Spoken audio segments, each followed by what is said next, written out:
When you think of a Games Workshop Mini, what do you think of? What makes a model a Games Workshop model? Well, in addition to a frankly upsetting price tag, it's probably a model dripping with detail, which is a problem, right?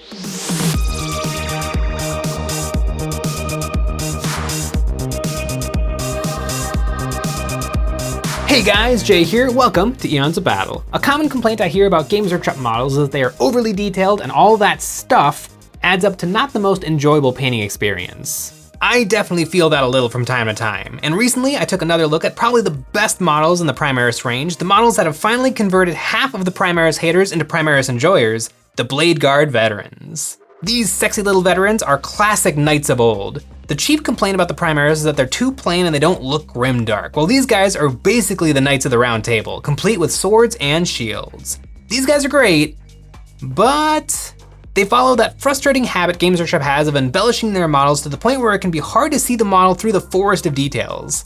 I can imagine sitting down wanting to paint a Space Marine, but instead I have to paint tassels and holsters and loincloths and belts and buckles and amulets and emblems and decorative trim and pouches and holy moly, the skulls. Everything gets a skull, and being up against all that is a little intimidating.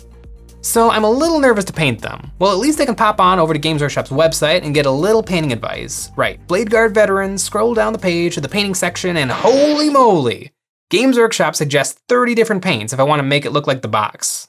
These models are dripping with details, and it looks like it's going to be an absolute nightmare to paint. I've seen enough, Games Workshop models suck, case closed. I hope you guys enjoyed the video. As always, thanks for watching. Just kidding. So are Games Workshop models over detailed? Well, no. I think it's pretty standard that all Wargaming miniatures are very detailed. That's the nature of Wargaming models. Taking something big and scaling it down to an inch and some change tall, you have to decide what stays and what goes. With scale models, this isn't even a question. Everything stays. The thing is just really small now, so pouches and straps become teeny tiny itty bitty little things. And if you've ever tried to paint something like Tamil military models, it's a different beast. But with Wargaming minis, it's very different. As the scale gets smaller, all those little details are inflated so that they're easier to see in paint.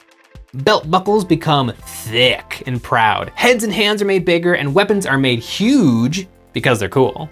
So what about all those ridiculous painting suggestions from Games Workshop? Well, that is a weird one.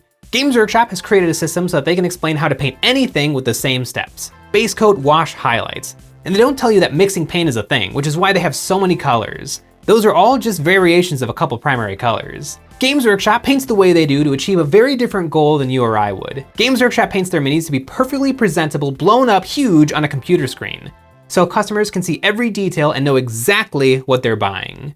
Having every detail show up perfectly under beautiful studio lighting blown up 300% in a 360-degree spinny is not something the average person needs to worry about. They also must stick to styles and color schemes that work across their whole range so they can take photos for their rulebooks and websites and have everything look good together. All us hobbyists have to worry about is if our minis look decent on our kitchen tables. Games Workshop paints that way because they don't know what'll draw someone in. One person might love those shields, so they accent the shield. Another person might love the loincloth, so they accent that too.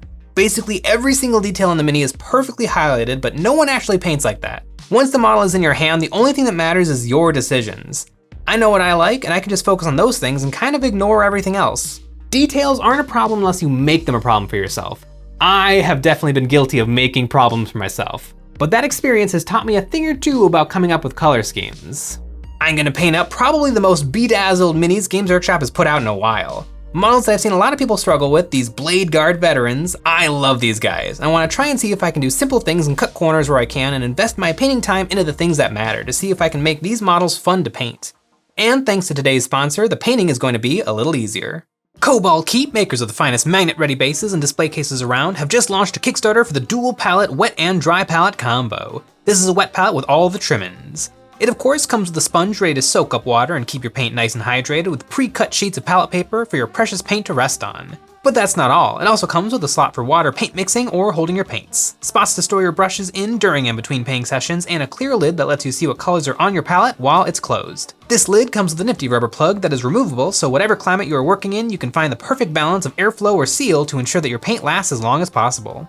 And as if that was not enough, the dual palette also has a second dry palette, made of cups to hold paint and ridges to help with dry brushing. This dual palette can act as a lid for the wet palette. In fact, all of these parts lock together so you can create the perfect painting sandwich, so even if you have many projects all at once, you can condense it down into the ultimate painting stack.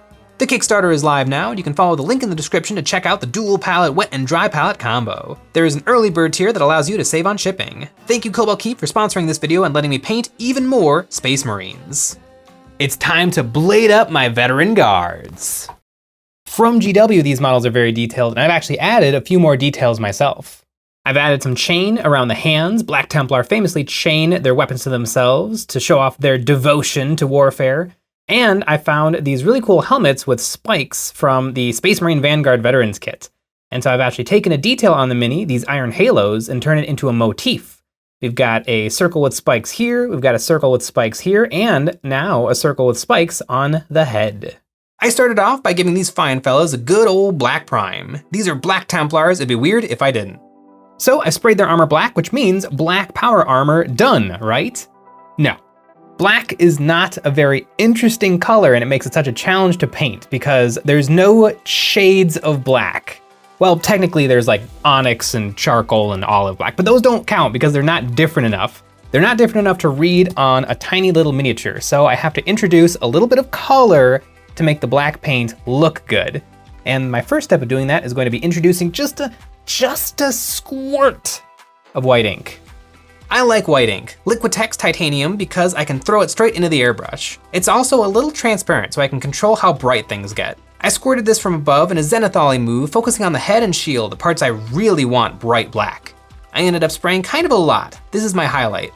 I can already hear the comments. Good job, Jay, nice white scars you've painted there. But there's a method to this madness. I'm working in biggest steps down to smallest steps. The biggest steps are things that I can apply to the entire model, and they're very quick and easy to do. And then I'm gonna work on smaller details, just the armor. And then I'm gonna finish with little tiny things, just the finishing touches.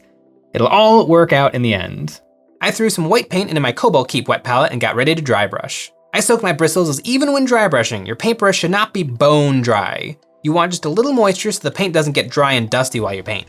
I dry brushed everything. This will edge highlight all the armor and weapons, which is good, as I don't like edge highlighting, so doing it simply and easily here will save me some time and headache later. And that is a well highlighted Blade Guard vet. I brought the value all the way up to white so I can knock it down with a little contrast paint. I mixed together a lot of Nuln Oil, a black wash, then a dollop of Black Templar contrast paint to darken it, then just a teeny tiny drop of Leviathan blue, just to add a tickle of color. I carefully put this all over his armor, making sure to keep it off of anything that I want to paint a different color later. I'm working light to dark. And that is some good black armor. Some black armor that has a nice smoky complexion to it. Much more interesting than just flat black armor.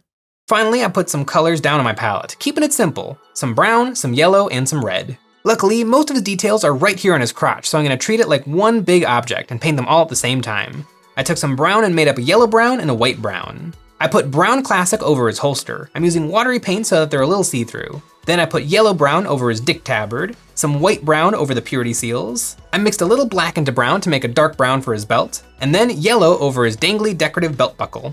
And to finish off, some plain red on the wax seals. Now with everything base coated, I slobbered Agrax Earthshade, a dark brown wash, right over everything.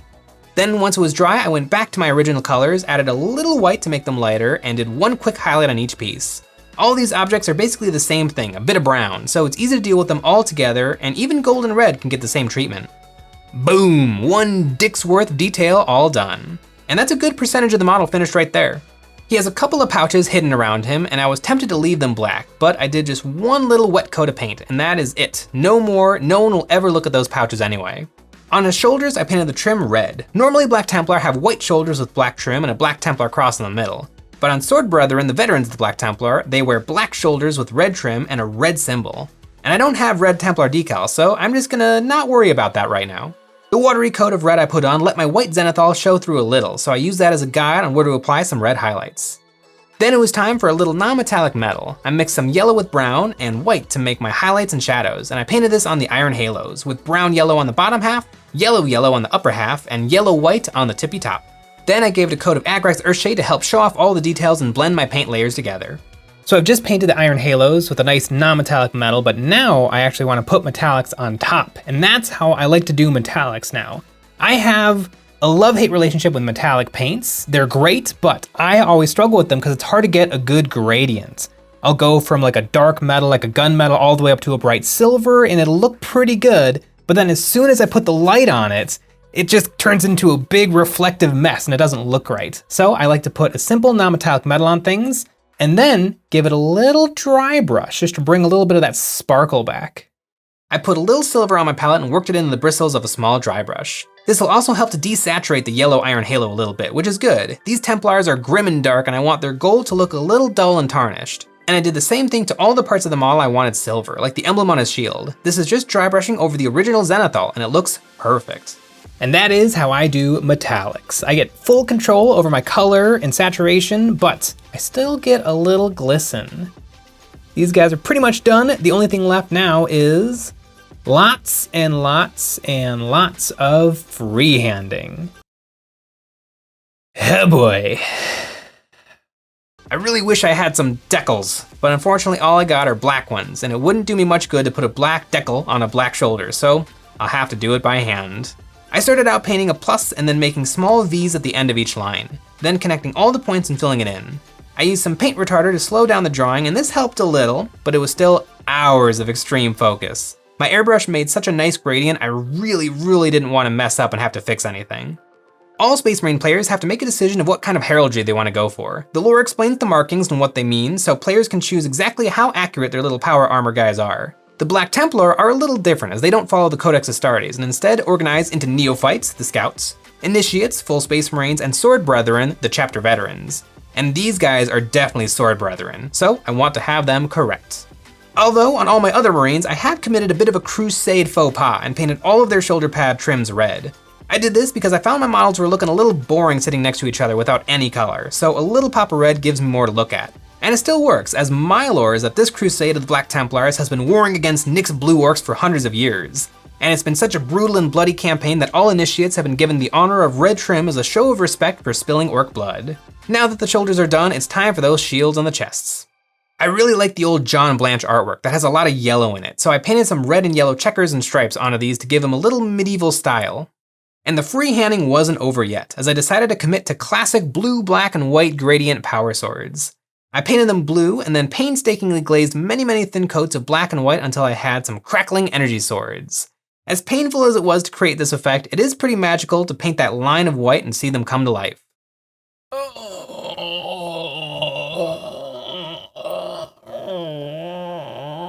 Oh, 3 straight hours of freehanding later, the end is in sight. Holy moly. Looks like all I got left is the eyes and the bases. I used to paint classic Games Workshop lenses on all my Marines, but it's hard to do, and it doesn't even look that great, so now I do a simpler method. I brought back my warm palette and then loaded up with some red. I base coated the lenses with red paint and then a fat stripe of pink and then a little line of white, and then I glazed a very thin watery red over top of everything. Then it was time for my bases, and my Black Templar stand on simple light brown earth, also inspired by John Blanche art. I just airbrushed thin down earth. I like to spray thin paint on the base so I can control how saturated the color gets, and if I splash it onto the model, it's too thin to completely cover what's underneath. Then a dry brushing of gray to desaturate the color a little. Then the only thing left to do was to paint the rim of the base black. Then the Sword Brethren, the greatest duelists of the Legion, were ready to join the crusade. These models turned out great, and I didn't need to spend $136 worth of Games Workshop paint to do it. How about that? After well over 200 Black Templar Space Marines, the painting fatigue has definitely set in, and I've taken a few long breaks in between adding to the crusade. But every time I dip my toe back in, I'm reminded why they're my favorite chapter. The Blade Guard veterans are some of the most storied Marines in the crusade, having proved themselves over and over in countless battles. All Space Marines are peerless warriors, but the veterans are truly one-man armies. When it's time to select a new marshal to lead the crusade, it is from the ranks of the Sword Brethren they are chosen. And the leaders of the chapters, like Castellans and Chaplains, are often accompanied into battle by members of the Sword Brethren to create an unstoppable melee machine. I really like how these fellows turned out, and if I had used decals and a simpler effect on the power weapons, they would have been a nice, easy painting project. I didn't paint anything I didn't want to. I didn't highlight any skulls, I didn't paint the in-between parts of his armor, and, how many of you noticed, I didn't paint the back of his dick tabard. I bet none of you did until I pointed it out. You don't have to paint everything. A lot of stuff can be left just as a dry brush or a primer. These 3 Blade Guard veterans being finished also brings me one step closer to joining the exclusive ranks of the actually finished painting Indominus Club. It's a very exclusive club. Games Workshop sold thousands and thousands of those boxes, and I bet not a lot of people have actually finished everything. I haven't finished everything, although I'm getting kind of close. I have painted every single Necron except for I'm only halfway through the Scorpic Destroyer Lord. Not nearly have I done such a good job on the Space Marines. I've only finished 5 Assault Intercessors, some of the heroes, and that's about it. I also accidentally stepped on my Blade Guard Ancient and ruined it, so I might have to track another one of those down on eBay, but I'm getting close, and that is exciting. I hope you guys enjoyed the video, and as always, thanks for watching.